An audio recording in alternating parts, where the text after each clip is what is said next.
আজকে আপনাদের একটা নতুন খেলা দেখাবো। ধরুন এইখানে 3, এই 3, এই 3, তাহলে কটা আলু হইলো? 3টে আর 3 6টা, 3 9টা। আমাদের এই 3, এই 3, এই 3, 3 3 6 3 9টা।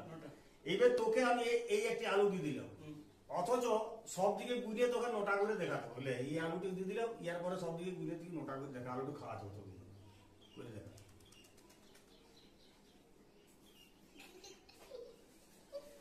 তাহলে এটা কোটা হয়ে গেল? 3 4 7 3 10 10টা। আচ্ছা, অথচ এই 10টা আলুকে 9টা করতে হতো। আচ্ছা দেখ, তোর লালই তো।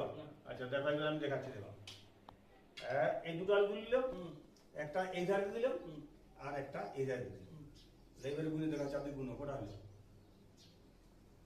4 8 দেখ, 4 4 দিয়ে 6 6 আর 3 10 6 আর 3 8 6 আর 3 9 9 হ্যাঁ, আর এখানে 4 4 দিয়ে 6 6 আর 3 9 9 9টা। হ্যাঁ